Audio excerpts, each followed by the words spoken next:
तो दोस्तों आज तारीख हो गई है 23 जनवरी 2024 की, साथ ही में दिन है मंगलवार का। तो आइए बिना देर किए फटाफट से जानते हैं आज की ताजा खबरें और मुख्य समाचार। तो देखें आज के मुख्य समाचार की पहली बड़ी खबर। राम मंदिर से लौटते ही पीएम मोदी ने किया सूर्योदय योजना का ऐलान। ताजा जानकारी के मुताबिक अयोध्या के राम मंदिर प्राण प्रतिष्ठा समारोह से लौटते ही पीएम मोदी ने एक नई योजना का ऐलान किया। इसका नाम प्रधानमंत्री सूर्योदय योजना है। इस योजना के तहत सरकार ने 1 करोड़ से ज्यादा घरों पर रूफटॉप सोलर पैनल लगाने का टारगेट सेट किया है। इस योजना का मकसद है गरीब और मध्य वर्ग के लोगों के बिजली बिलों में कटौती करना। इस योजना की जानकारी पीएम मोदी ने सोशल मीडिया प्लेटफॉर्म के जरिए खुद दी है। पीएम मोदी ने योजना का ऐलान करते हुए कहा कि आज राम मंदिर के शुभ अवसर पर मेरा ये संकल्प है कि भारतवासियों की छत पर उनका अपना सोलर रूफटॉप सिस्टम होना चाहिए। सोलर पैनल लगाने का पूरा खर्च सरकार उठा सकती है। हालांकि फिलहाल ये नहीं बताया गया है कि पहले ये कहाँ लगेंगे, किस राज्य में लगेंगे, पर आने वाले दिनों में जल्दी इसका पूरा प्लान पेश किया जाएगा कि इस योजना की शुरुआत कहाँ से होगी। देखिए अगली खबर के बीते रोज राम मंदिर के उद्घाटन के बाद देश भर में देखने को मिला दीप उत्सव। इसी मौके पर अयोध्या की राम पैड़ी पर 1 लाख दिए जलाए गए। अब आज से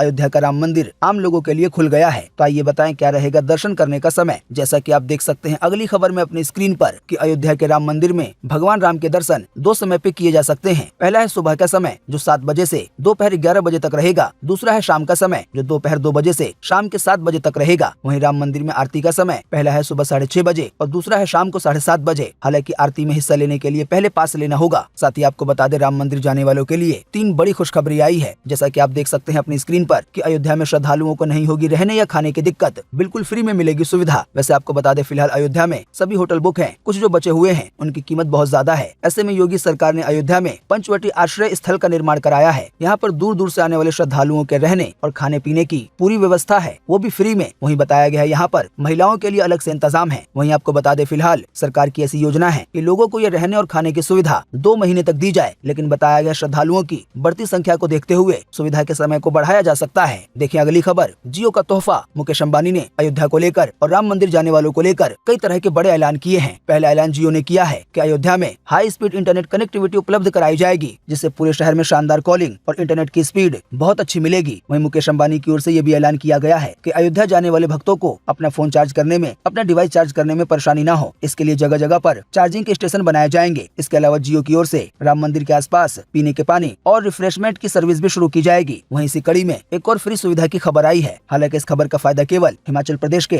जो गगरेट इलाका है वहाँ के लोगों को होगा, क्योंकि यहाँ के विधायक ने इस बात का ऐलान किया है कि आने वाले 22 फरवरी से अगले 1 साल तक अयोध्या जाने के लिए बस और ट्रेन की सेवा बिल्कुल फ्री रहेगी। देखिए अगली खबर के राशन कार्ड पर गेहूं और चावल लेने का बदला नियम। अब हर सदस्य को बारी बारी से लगाना होगा अंगूठा। जानकारी के मुताबिक कई ऐसे लोगों का पता चला है जिनका परिवार तो गरीब है, लेकिन परिवार में एक या कई ऐसे सदस्य हैं जो अच्छा पैसा कमाते हैं, उनके पास अपना घर और गाड़ी वगैरह भी है। ऐसे लोगों को ढूंढने में काफी परेशानी हो रही है। इसी वजह से ये ऐलान किया गया है कि अब आने वाले दिनों में राशन कार्ड के जरिए राशन लेने के लिए बारी बारी सभी सदस्यों को जाना होगा। आसान शब्दों में कहें तो राशन कार्ड पर जितने भी सदस्यों के नाम हैं, तो बारी बारी करके हर महीने सभी सदस्यों को राशन लेने के लिए जाना होगा। सभी सदस्यों को अंगूठा लगाना पड़ेगा। वैसे आपको बता दें फिलहाल इस योजना को यूपी के कुछ इलाकों में लागू किया जा रहा है, लेकिन ऐसा हो सकता है आने वाले दिनों में अपात्र लोगों को पकड़ने के लिए इस योजना को और भी जगहों पे लागू कर दिया जाए। बाकी आप इसी वीडियो के नीचे कमेंट बॉक्स में कमेंट करके बताएं जो फ्री में राशन लेने के पात्र नहीं है उनको पकड़ने के लिए ये जो नियम लाया गया है, तो आपके हिसाब से ये सही है या गलत। देखिए अगली खबर। गूगल ने दिया खास बटन। अब जीमेल पर फालतू ईमेल से मिलेगा छुटकारा। आपको अपने जीमेल अकाउंट पर बहुत सारे ऐसे मेल देखने को मिलते होंगे जिनसे आपको कोई लेना देना नहीं होता है। तो वैसे ही फालतू ईमेल से छुटकारा दिलाने के लिए अनसब्सक्राइब नाम का बटन लाया गया है। आसान शब्दों में कहें तो आने वाले दिनों में जो भी मेल आपके पास आएगा तो उसके पास आपको अनसब्सक्राइब नाम का एक बटन देखने को मिलेगा। तो जिस भी ईमेल आईडी को लेकर आप अनसब्सक्राइब का बटन दबा देंगे तो अगली बार से उस ईमेल से आपको मेल नहीं आएगा। देखिए अगली खबर। जी हाँ, जामिया मिल्लिया इस्लामिया में 2 से 3 छात्रों द्वारा अभी हाल ही में बीते रोज स्ट्राइक फॉर बाबरी जैसे नारे लगाए गए। इसका वीडियो सामने आने के बाद इस विश्वविद्यालय के बाहर एहतियातन तौर पर पुलिस कर्मियों को तैनात कर दिया गया है। देखिए अगली खबर। दिल्ली एनसीआर में महसूस किए गए भूकंप के झटके। जी हाँ, बीते रोज रात करीब 11:40 पर दिल्ली एनसीआर में भूकंप के झटके महसूस किए गए। रिक्टर स्केल पर भूकंप की तीव्रता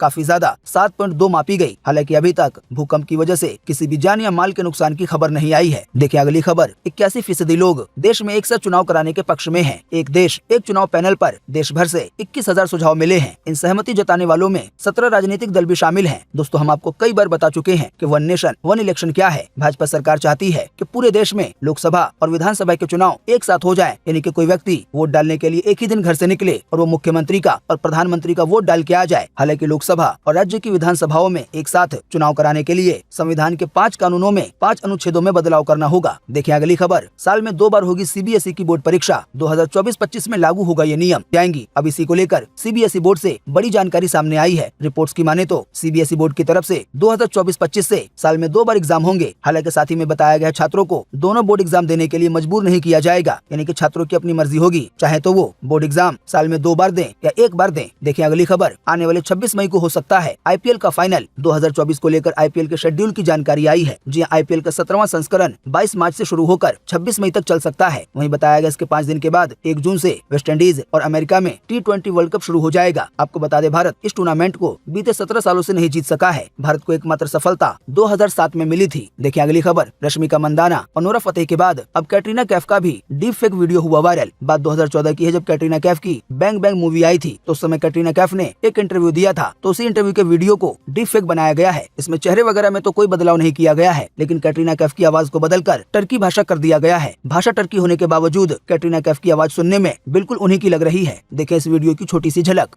Gerçek olan şu ki kafamda son birkaç yılda birçok şarkı da yapmak. देखिए अगली खबर, राम मंदिर के लिए दान करने पर टैक्स में मिलेगी छूट। अयोध्या के राम मंदिर को लेकर दान करना चाहते हैं, टैक्स के छूट का भी फायदा मिल सकता है। सरकार ने इनकम टैक्स एक्ट 1961 के सेक्शन 80G से राम मंदिर रेनोवेशन या मरम्मत के लिए किए गए दान की 50% रकम पर इनकम टैक्स में छूट मिलने की बात बताई गई है। साथ ही बताया गया जो भी लोग अयोध्या के राम मंदिर के लिए दान करना चाहते हैं घर बैठे बैठे, तो इसके लिए राम जन्मभूमि की जो ऑफिशियल वेबसाइट है srjbtkshetra.org पे जाना होगा। वेबसाइट का लिंक आप स्क्रीन पर भी देख सकते हैं। देखिए अगली खबर, राम नाम का हेलमेट हुआ लॉन्च। जी हाँ, स्टील बर्ड कंपनी ने कई सारे ऐसे हेलमेट जारी किए हैं जिन पर जय श्री राम लिखा हुआ है। अयोध्या का राम मंदिर बना हुआ है। इनकी शुरुआती कीमत 1350 रुपए है। आने वाले दिनों में आपको ये मार्केट में देखने को मिल सकते हैं। देखिए अगली खबर, बीते रोज राम मंदिर के उद्घाटन के बाद पीएम मोदी का भाषण राम राम से शुरू हुआ और जय सिया राम पे खत्म हुआ। 35 मिनट के भाषण में पीएम मोदी ने 114 बार राम का नाम लिया। साथ ही में पीएम मोदी ने अपने भाषण में कहा कि कुछ लोग कहते थे कि अगर मंदिर बना तो आग लग जाएगी, लेकिन आज मंदिर बन चुका है, लेकिन कहीं पर भी आग नहीं लगी, बल्कि राम मंदिर ने ऊर्जा को जन्म दिया है। साथ ही पीएम मोदी ने अपने भाषण के दौरान न्यायपालिका का यानी कि सुप्रीम कोर्ट का शुक्रिया अदा किया। आप चाहे तो पीएम मोदी का ये भाषण पीएम मोदी नाम का जो अपना यूट्यूब चैनल है उस पर जाके देख सकते हैं। वहीं अगली खबर में आपको बता दें कि पीएम मोदी के भाषण के दौरान ही मोहन भागवत ने भी बयान दिया। मोहन भागवत ने कहा कि रामलला आ गए हैं, अब हमें विवाद से बचना होगा। इसी दौरान सीएम योगी ने भी भाषण देते हुए कहा कि अयोध्या अब गोलियों की आवाज से नहीं बल्कि राम के नाम से गूंजेगी। देखिए अगली खबर, पाकिस्तान बोला राम मंदिर भारतीय लोकतंत्र पे कलंक है। साथ ही पाकिस्तान ने कहा है कि ये मुस्लिमों को दरकिनार करने की कोशिश है। साथ ही कहा कि खतरे में है ज्ञानवापी मस्जिद। जी हाँ, पाकिस्तान की ओर से ये बिगड़ा हुआ बयान दिया गया है। देखिए अगली खबर, हीरो कंपनी की सबसे पावरफुल बाइक मावरिक आज होगी लॉन्च। इसका इंजन है 440 सीसी का। इसमें आपको ब्लूटूथ की कनेक्टिविटी और LCD डिस्प्ले मिलेगी। रॉयल एनफील्ड की बुलेट बाइक से होगा इसका मुकाबला।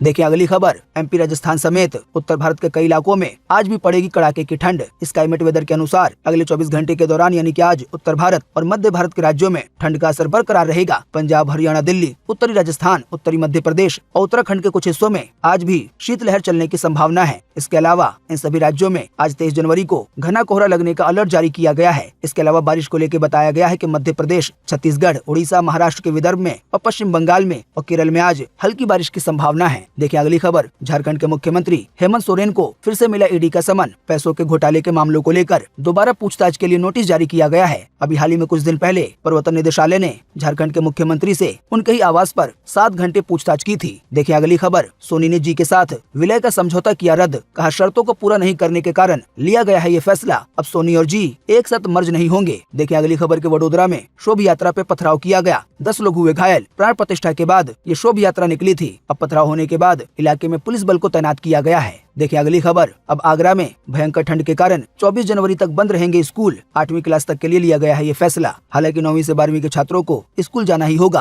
पर स्कूल खुलने का समय सुबह 10:30 बजे है और छुट्टी का समय 3:30 बजे। देखिए अगली खबर, भारत जोड़ो न्याय यात्रा मेघालय पहुंची। असम में अभी हाल ही में बीते रोज राहुल गांधी को मंदिर जाने से रोक दिया था। ऐसा करने की वजह से राहुल गांधी ने कुछ देर का धरना दिया। अब भारत जोड़ो न्याय यात्रा मेघालय पहुंच गई है। देखिए अगली खबर, चीन में भूस्खलन से यानी कि जमीन के खिसकने से 47 लोग मलबे में दबे। 8 8 लोगों की चली गई है जान, कई घर तबाह हो गए हैं। वहीं इसी बीच 500 लोगों का रेस्क्यू किया गया है, लेकिन 47 लोग अभी भी मलबे में दबे हुए हैं। देखें अगली खबर। इस्लामाबाद की 3 यूनिवर्सिटीज हुई बंद, इन पर है आतंकी हमले का खतरा। हालांकि छात्रों को बिल्कुल अंत में ऐन मौके पर जानकारी दी गई कि पाकिस्तान की 3 यूनिवर्सिटीज को आतंकी हमले के खतरे की वजह से बंद कर दिया गया है। देखिए अगली खबर। इजरायली सैनिकों ने फिलिस्तीनियों के 16 कब्रिस्तान तोड़े। इजरायल के प्रधानमंत्री बेंजामिन नेतन्याहू बोले कि जंग नहीं रोकेंगे। आपको बता दें गाजा में अब तक हमास और इजरायल की जंग में 25,000 लोगों की जान जा चुकी है। देखिए अगली खबर। कुवैत का बड़ा ऐलान, 1 लाख अवैध विदेशी प्रवासियों को देगा देश निकाला। माफी के नियमों में किया गया है बदलाव। बताया गया इस्लामिक देश कुवैत में विदेशियों की आबादी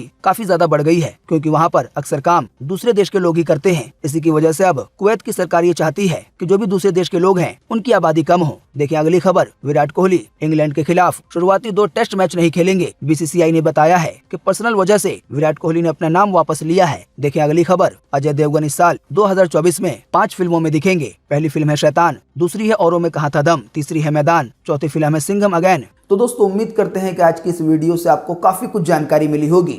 हम बस इसके बदले में आपसे इतना ही चाहते हैं कि आप इस वीडियो को लाइक कर दें और शेयर कर दें, क्योंकि आपका लाइक और शेयर करना ही होता है हमारी मेहनत का फल।